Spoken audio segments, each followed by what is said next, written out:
So today I've titled my talk Through the Looking Glass because Alice in Wonderland has to be one of my favorite books ever. And now that I'm trying to pretend to be a writer, I thought, there you go, that's the title.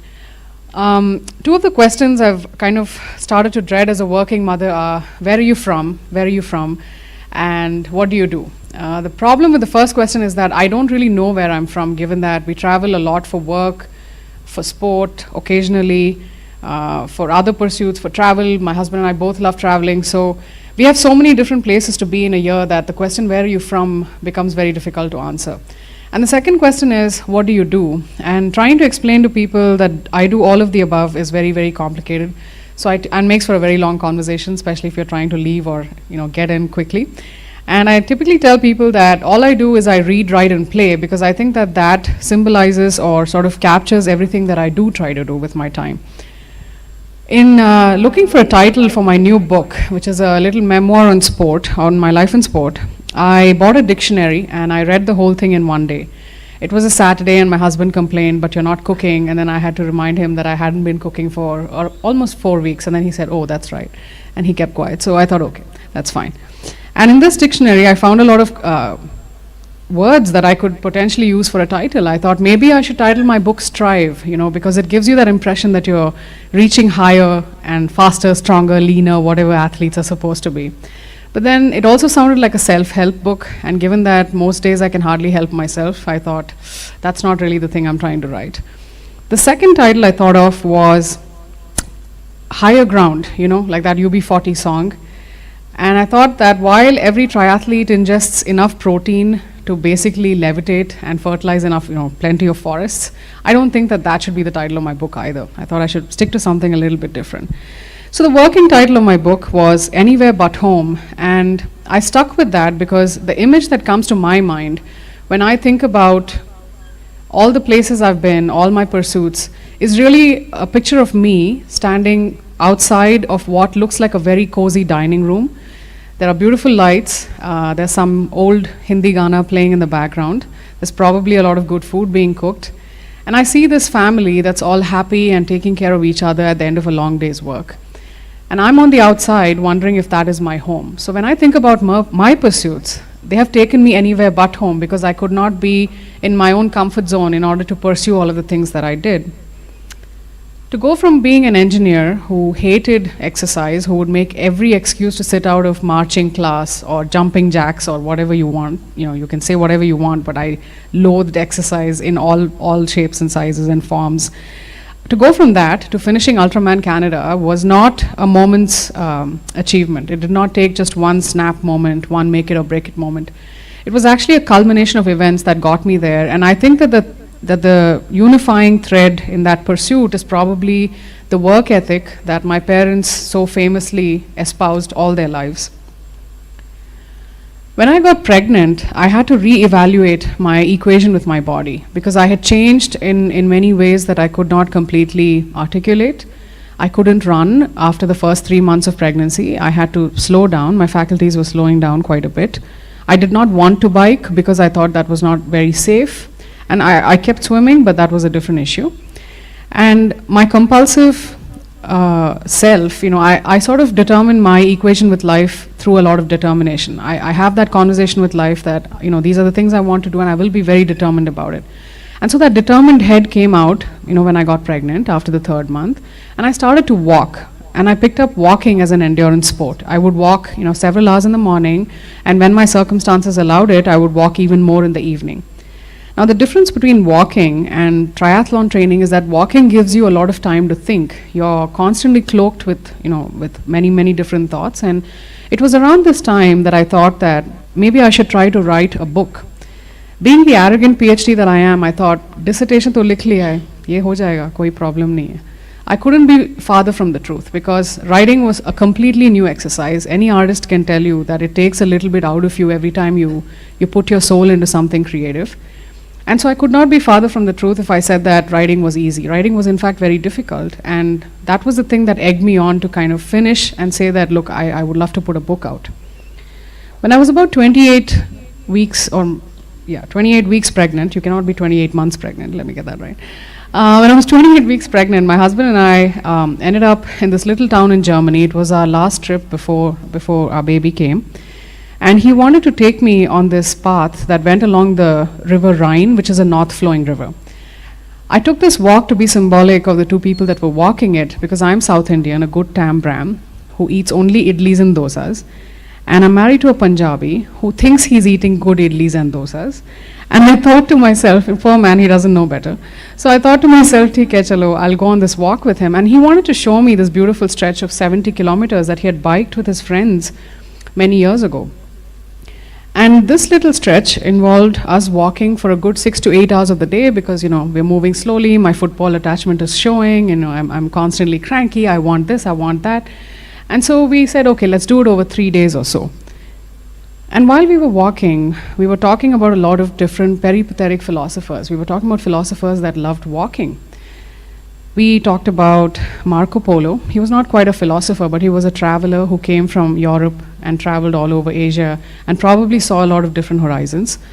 We talked about a Chinese guy called Huan Zhang, who also did the same thing. We talked about Adi Shankara, who's walked pretty much all over India to collect his beautiful stories for us. We talked about Avayar, who's written the Atichudi, which is, really, really awesome short poems. I do believe now that brevity is the soul of wit. That's the only thing that I've learned in the last 2.5 years. And I wondered if Avayar loved running marathons too. Did she like her coffee hot, or did she like cold coffee? I don't know. So the real point here is that when we think about philosophers and when we think about people writing philosophies, where are the voices of the women? And I just wanted to understand that, because I was thinking that I really wanted to embody or bring out the fact that exploring your own physicality as a woman is a very, very interesting thing, and it hasn't quite been articulated to my satisfaction yet. We see a lot of women working in the fields. They collect jasmine for 60 rupees a day. They get pregnant. They are there working in the fields pretty much until the time they deliver. Where are their voices when it comes to human endurance? And where are their voices when it comes to philosophy? I'm not really sure about that. And the highlight of this walk really was that we didn't finish the 70 kilometers. At 66 kilometers, my back broke. I was like, I can't do this anymore. We have to stop. But basically, the takeaway from this was that I realized that it was okay to change tracks every so often. It is not a lack of attention. It is not that one gets bored with a pursuit. I've done academics for over 15 years, fortunately or unfortunately. I've been an athlete for over a decade, again, fortunately or unfortunately. So if I wanted to take a stab at writing, I didn't need anyone's permission to do that. It was up to me if I thought it was a good enough goal, and the validation of my family is really all that I needed. I didn't need to look beyond that to pick a different pursuit. When my baby came, it was a moment that was not lost on me. Like every other mother, I thought that I was the first mother in the whole world. There was no mother before me, and there would be no mother after me. And so I did all my research on Google. I thought I was emotionally prepared. I had all the correct plastic bottles in the house. But really, the thing that I was not prepared for was that in that one instant, I had gone from being someone's bratty daughter to now being someone's not so bratty mother, right? And hopefully, my baby would not turn out to be like me. And thankfully, that's not the case so far. And in this moment, I realized that giving birth, like endurance sport, has this huge rush of endorphins. People that have just had a baby are always hyper high, they're happy, kaise ho, blah. But to sustain that high, or to sustain that goodwill, it takes a bit of effort beyond just the week after birth. Because after that, there comes all the lack of sleep, the bad hair days, you have cranky, huge cranky days, But I think that to maintain that high beyond childbirth required me to sort of bow down my determined head and say that, look, there is some magic in my life beyond all objective measure, beyond anything in engineering could have ever taught me, beyond anything in entrepreneurship could have ever taught me, but I need to be able to put my head down and say, welcome, I would love to have you in my life. I needed to let that magic in, because if I didn't do that, then my endorphin rush would sort of end at the second week when the romance was over and the diaper pile was, getting higher than the room itself. And past this moment of clarity around birth, what I also realized was that, again, again and again, the moment was not lost on me that, the day my mom left, a few months after we had, we had had our baby, that moment was a very sort of, it hinged me on a different reality altogether. But of course, 6 weeks after birth, that determined head did a dance in my head, and it came out again, that obsessive compulsive personality disorder that I have. And it said, that's it. I'm tired of sitting at home. Whatever this is not working. I'm a working woman. I'm empowered. I'm a whatever, XYZ label. I have to get out of the house. I told my husband, okay, I'd like to do this 10-kilometer run because, it's easy. It's just 10 kilometers. I can do it. And he said, all right. And we went down to this race with my parents sort of taking care of our son for the time that my husband walked me down to the start. And during this walk, a little walk of ours, maybe less than a kilometer, I'm verbalizing all my doubts to my husband. I'm saying, you know what, I think I've gained a little weight. And he says, because men cannot answer that question. And then I said, I don't know if I'm ready for this race. And then he said, And then I said, what if I can't finish? He said, And then I said, well, of course I can finish. I've finished races longer than this. He said, He said all this, and then when we got to the start of the race, he said, look, Anu, if you can't finish the 10 kilometers, just do 5 kilometers, that's okay. It's your first race after birth. That should be okay. It's just a start. And he was saying it with all the kindness in his heart. But, being who, we all are, let me not take the only blame for this. I let his hand go and I thought, men, this is all they want you to do, get pregnant, have babies, and that's it. It's the end of your life. But as it turned out, and I said to him, oh, of course not. I'm going to do the 10 kilometers. I'll show you what I can do. And I let him go and I started the race. It was a very small race, hardly like 20 people. Within the first 3 kilometers, my life flashed in front of my eyes. It was very clear that I wasn't recovered completely from birth, and it would take a lot longer because this impatience kept getting me injured over and over again in the months to come. But let's stick to the race for the time being. And I finished the first 5-kilometer loop feeling like hell, and I saw my dad at the sidelines, right? So I walked up to him getting more and more annoyed because I don't stop or I don't walk during races. This is a rule in my head. I walked up to my dad and I said, Dad, I don't think I can finish. I'm dying. So he said, yeah, you know what? I'm having a lot of fun watching your husband trying to feed your baby. And trust me, a lot of men don't do this. So take this as a blessing. Take it as whatever you will. And take it that you've already made a start and that's enough. So if you want to finish, finish. If you don't want to finish, get out and let's go home. And that's my dad for you, right? No more than 2 sentences at any given time. And I thought to myself, all right, dad's saying, gyan and all, let's try to finish this damn race. So I start to run again on the second 5-kilometer loop. And somewhere along the way, I see this little kid on a bike that's coming after me. I already know my race is going to take me at least 70 minutes, and I'm embarrassed as hell. And this little kid is coming after me on his bike, and I know that he's shepherding the last runners, right? So I break into a cold sweat. I'm totally embarrassed. I don't know what's happening. I'm completely out of control. And suddenly, in the middle of all this comical, transformation or metamorphism, as you will, I see this little bench, right, in the middle of nowhere, right? That's from the race, because in this race, I was actually taking photographs, which is also a new thing that I was doing for this race: walking, taking photographs, singing, getting angry with myself. So I saw this little bench, and I thought to myself, that's funny.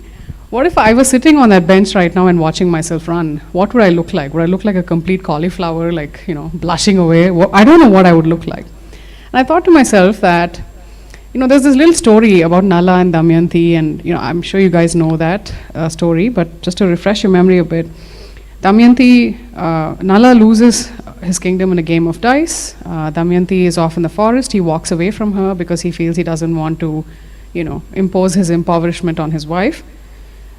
Through a whole series of events, he saves a snake. He's lost his kingdom in a game of dice because he didn't know the rules. And through the story, Nala saves a snake who then bites him. And then he says, why did you bite me? I saved you. And the snake says to him, you will need that poison at some point in time. Just trust me. And it's a very long story. It goes on. And then he gets into a chariot. He rides the chariot for King Rituparna, who's going towards the Swayamvara that Damayanti has announced, right? And she knows, Damayanti knows that if she announces her Swayamvara, one way or the other Nala will come to her. This is her conviction and her love. He's the charioteer, and on that ride to the Swayamvara, Rituparna, who's a master of the game of dice, tells him all the secrets. And at that point, whatever curse Nala's under a curse. He's turned into a dwarf by this point. The poison that's in him takes effect, kills the old form of him, and out comes, the original form, now all perfect, and all the rules of the games of dice, and then he wins, and everyone lives happily ever after. But really the takeaway from here, from this story and this bench on that particular day, is that I was thinking that I had to drink that poison of self-doubt, of being uncharitable to my partner who was only trying to help me by saying just do whatever you can. And I had to drink the self-doubt, the poison of self-doubt in myself, in my own future, my past, my present, who I'm supposed to be, who I am now, in order to arrive at that 7th or 8th kilometer. And at that point I realized that I don't really want to be the type A athlete I've been all my life. I've been super prepared for everything that I've done. That's my work ethic as an athlete. I don't like to show up to races unprepared. I was done with that personality. I was also done with a personality that sometimes started races and didn't finish because of self-doubt or mechanical failures, as the case may be. I was done with a personality that did not ever start races because, maybe mentally I felt weak, or the weather did not cooperate, or on one occasion I hit my head against a boat. I raced with a concussion for 13 hours. I thought it was none of those things on that particular day. None of those circumstances were true. So there was no point in comparing myself with the past version of me, or the past versions of my stories or my realities. And I thought to myself, for that particular day, all I want to do is finish the race. Because when my child looks back on this particular day, I want him to realize that his mother was able to be optimistic. And she was capable of embracing some amount of optimism rather than only having bad hair days, for example. I think that most of us, in some way or the other, are on a journey in this river of life, right? There's a river that's heading somewhere. We don't know where it's heading, but we are on it. And I think that the river has two banks. On the one bank, there's a lot of positivity, there's light, there's fulfillment, there's friendship, there's love. But on the other bank, there's a lot of negativity, self-doubt, there's a lot of competition, the greed for money, there's a lot of lack of ethics. I won't deny all that because I think those are realities that you and I have to live with. But when in doubt, or when we are trying to sort of make progress on this river, I think that we have to do what rabbitfish do. Now, rabbitfish are very curious creatures. Apparently, they feed in pairs, right? So when one fish is feeding, the other fish is looking out for predators and making sure that it doesn't get his friend that's feeding doesn't get attacked. So what if we fed our soul in this way? What if we always fed on the positivity, on the goodness, on the light on one bank, but we were always aware that eventually all the stress of our life would catch up to us.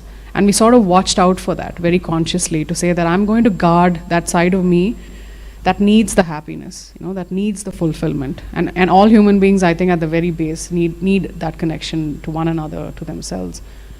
So I think that is generally, in general, a good thing to do. And many weeks, or almost a year after birth, I went on a 750-kilometer bike ride. And I was not the same athlete that I was before. And in training for this ride, I did a ride that I've done many times. I've done this route literally many times. It was only 2 years since I had been on that road, and I couldn't recognize a single stop. And I thought to myself, that's very strange, because amnesia is not typically popular at my age, at least. So that's very strange. I can't recognize anything. But as it turns out, I think that the only thing that I want to say about bus stops or recollecting places you've been is that there is no one single make it or break it moment. If you really want to leave your footprints on the sand, as your friends have themed this little get together, I think that there are multiple occasions for you to do it. And there is no one time, one right moment, one right year, one right set of people. That's not true. There are many points in time, many sets of people. And if you miss one chance, you will always have a second chance waiting for you a few miles down the road. If you miss one bus, there's always another bus waiting for you a few miles down the road, or maybe you have to run to catch it, maybe it will run to catch you, you don't know. But there's always a second chance, and there are always plenty of opportunities to sort of fulfill your destiny. And that's all I have to say. Thank you.